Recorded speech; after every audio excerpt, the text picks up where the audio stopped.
This is the Voices of Life podcast, a ministry of the Church for Life. Today, Pastor David brings us to October 25, 1774, the day the Continental Congress made its final, humble appeal to King George III, pleading for the restoration of the ancient rights of the American colonies. Welcome, friends. Thank you for joining us on Voices of Life. I'm Pastor David. Today, we revisit one of the most solemn moments in early American story, the Petition to the King. Before the colonies ever spoke of independence, before shots were fired at Lexington or Concord, the delegates gathered in Philadelphia made one last earnest attempt to preserve peace. They appealed to the sovereign, King George III, asking him to intervene, to restore justice, and to protect the liberties that Englishmen had cherished for generations. This was not a rebellion, this was reconciliation.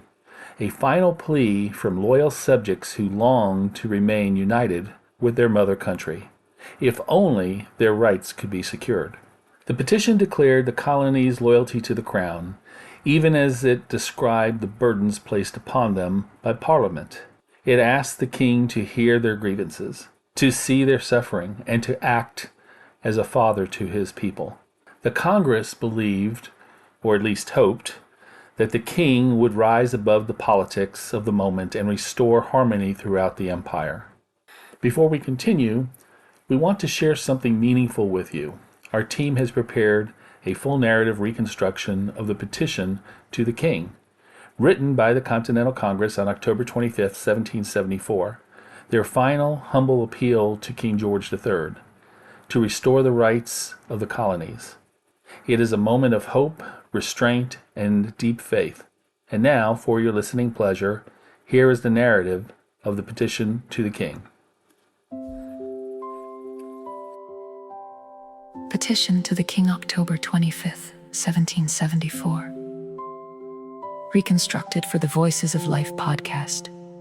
250 years of faith and freedom. To the King's most excellent majesty. Most gracious sovereign, we, your faithful subjects in the several colonies of America, approach your majesty with hearts full of duty and respect. We come not in defiance, but in humble supplication, seeking the restoration of those ancient rights and liberties, which we and our fathers have long enjoyed under the protection of the British Crown, of loyalty and affection.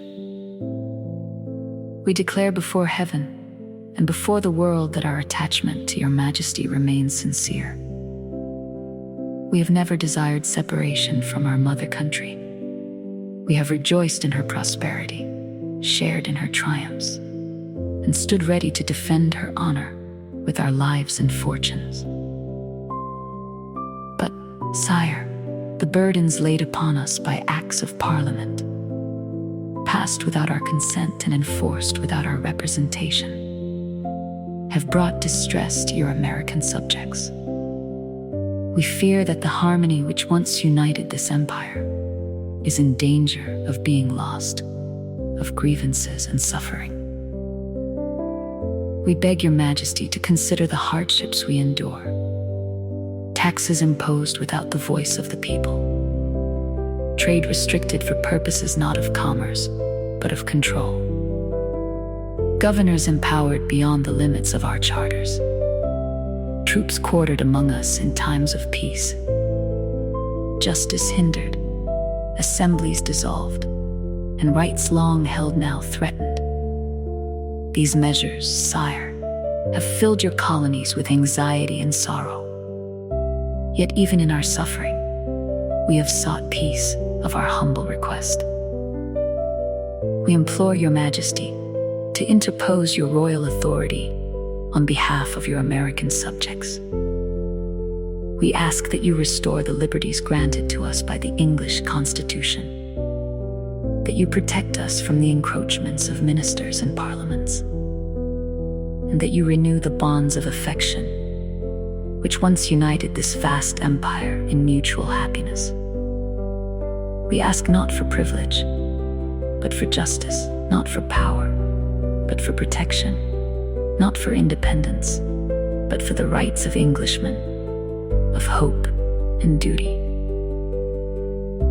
If your majesty will hear our cry, peace may yet be restored, commerce may flourish, confidence may return, and the love of your American subjects may shine forth with renewed strength.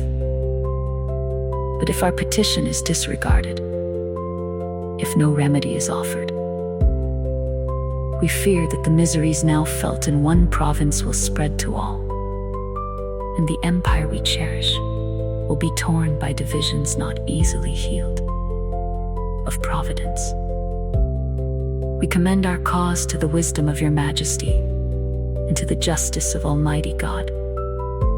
May He incline your heart to mercy, guide your counsels with truth, and preserve the peace of this empire for generations to come. Signed by order of the Continental Congress. Henry Middleton, President, Philadelphia, October 25th, 1774.